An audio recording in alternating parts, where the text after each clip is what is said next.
Canderous? Yeah, what do you want? Can, Mandalorian Wars?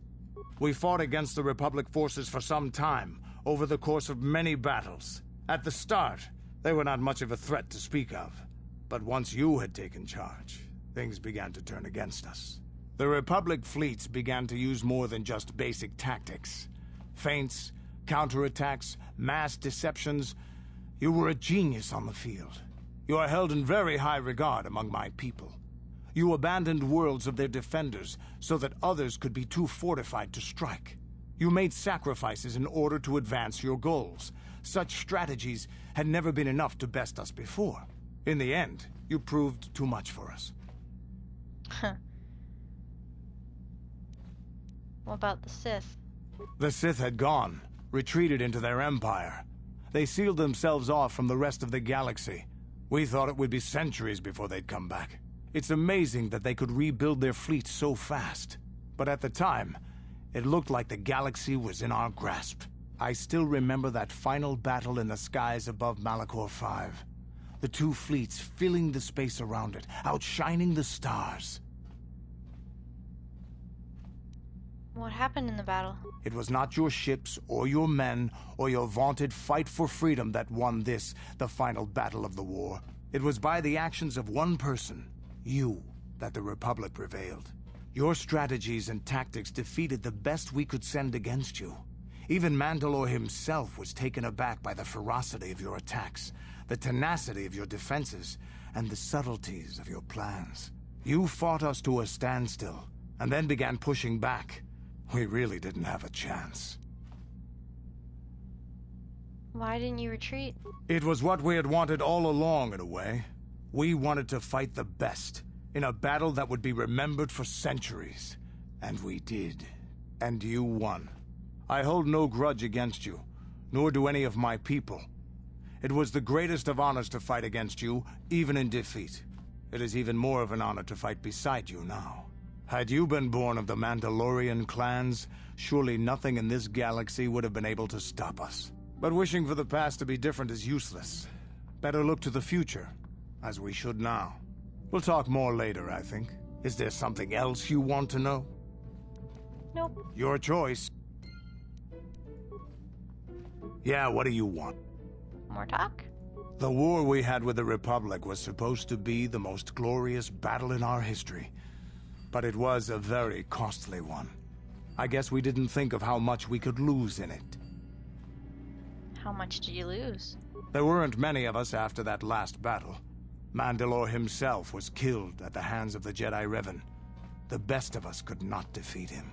After that last battle, those of us that survived were stripped of our weapons, our armor, and our basilisks.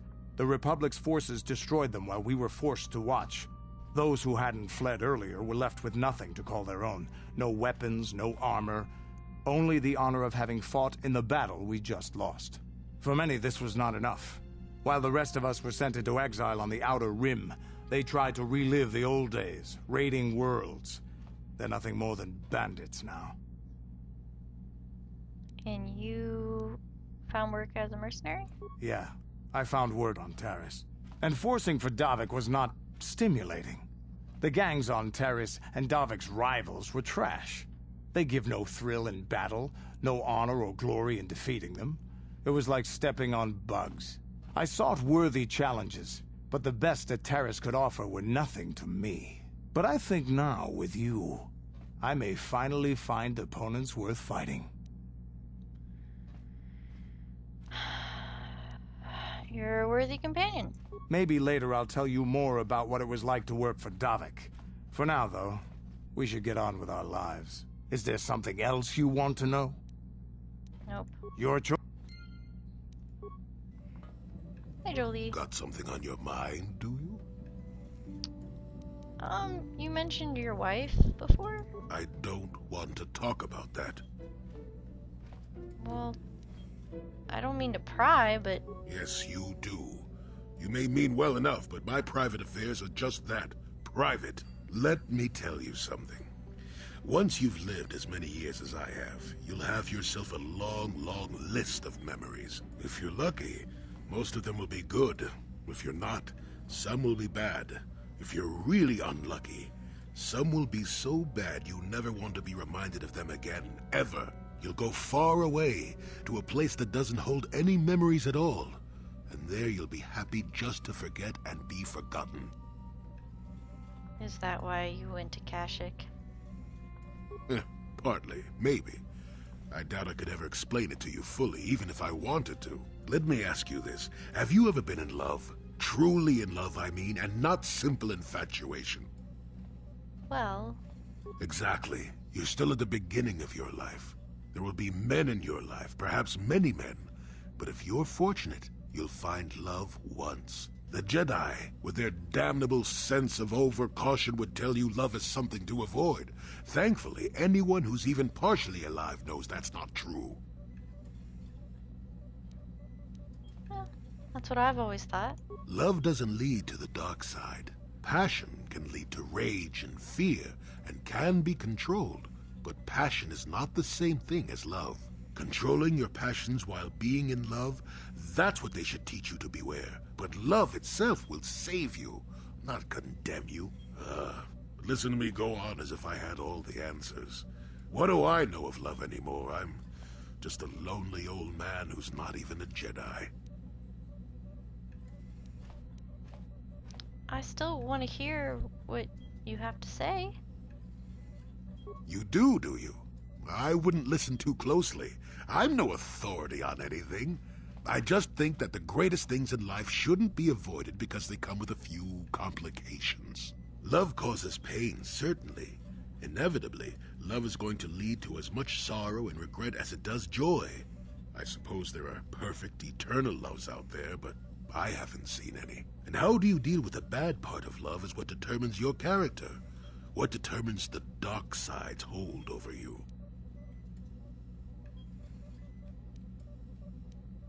So what happened between you and your wife then? I haven't changed my mind. I'm still not going to talk about it. You go and find your own love if you want to know so badly. I'll tell you one thing. Sometimes, no matter how hard you try, you and the one you love simply aren't meant to be together. The trick is to know when that is. To know when it's time to fight and when it's time to part ways. There I go, waxing philosophical again.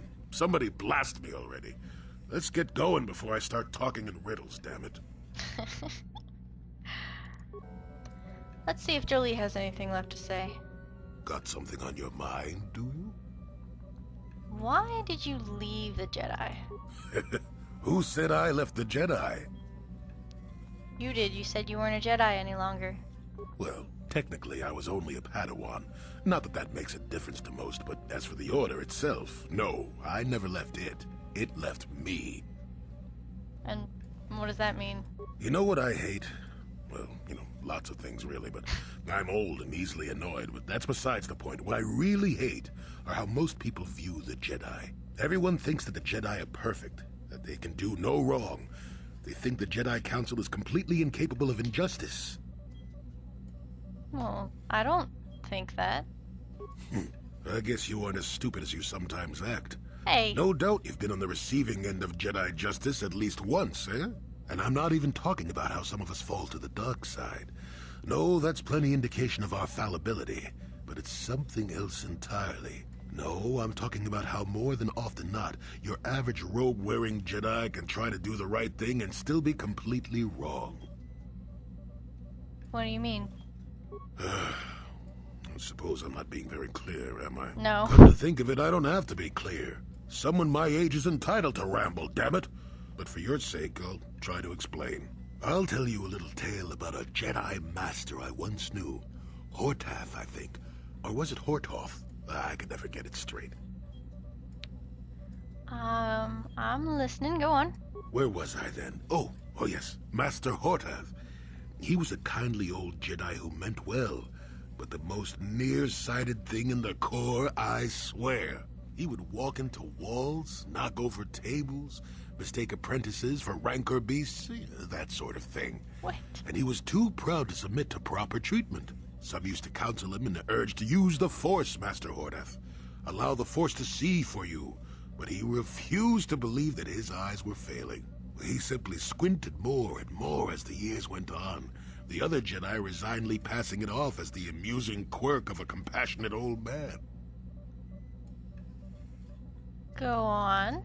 So, one day a young Padawan meets Master Hordath in the courtyard and, not knowing of his blindness, asks him for directions to the council. Quite sure of himself, Hordath gave the lad directions, which happened to lead back outside and away from the Enclave. The Padawan is confused, naturally, and he asks if Master Hordath is sure, and of course Master Hordath says that he is. The Padawan suggests that perhaps he should ask someone else, but the proud Hordath now feels insulted. He tells the Padawan to take the route he prescribed and no other. Rather dejectedly, the Padawan did as he was told, and so ended up leaving the Jedi Order forever. It was decided that the boy's fate was to leave the Order anyway, though whether that was out of respect for Hordath or because the boy went on to something else, well, we'll never know.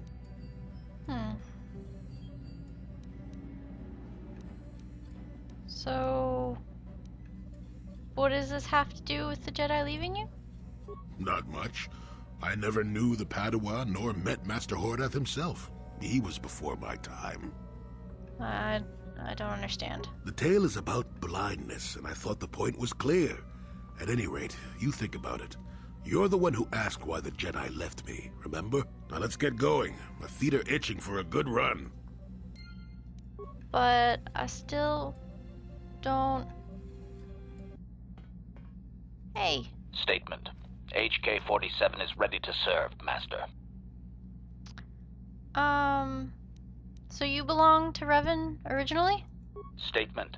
Yes, Master. You created me shortly after you and your apprentice began your war to conquer the galaxy. I was sent on an assassination mission into Mandalorian space, but I was damaged and unable to return to you. Exclamation. I find this most distressing. I could certainly have protected you from the Jedi and your pupil's betrayal had I returned. You find it distressing? Statement. Of course, Master. You are the one who created me, meatbag or no, and while you may not be all you once were, I am grateful for my existence.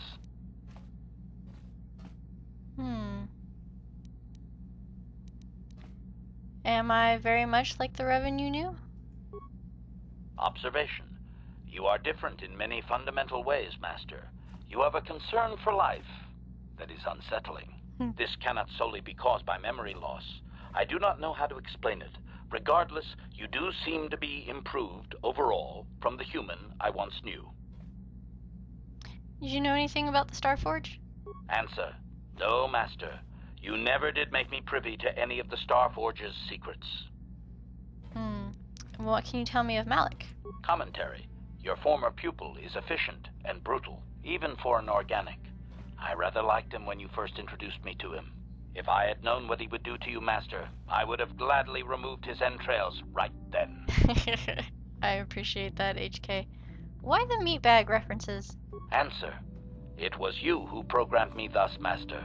Your pupil once asked me what I thought of him, and I informed him of his meatbag status. He was unimpressed, but you found the reference humorous. You changed my programming so that I would continue to use the term. It drove your pupil to extreme lengths of frustration.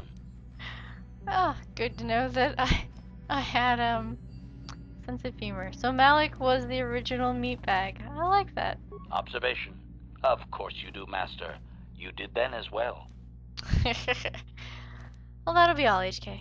As you desire, Master. Signing off. Let's see. Statement. I want to try restoring some of your memory. Commentary. That is unnecessary now, Master. I have been returned to you and my memory core is now fully functional. Statement. My functionality has now been fully restored, Master. I exist to serve Revan as your personal battle droid. In time, my assassination protocol can be restored, and at that point I will once again endeavor to eliminate any meatbag opposition you may have. Well, that's kind of sad that you can't get more of his history once he's been returned to you. That's a little depressing. Yes, I do want to go this way. And we can take you and you.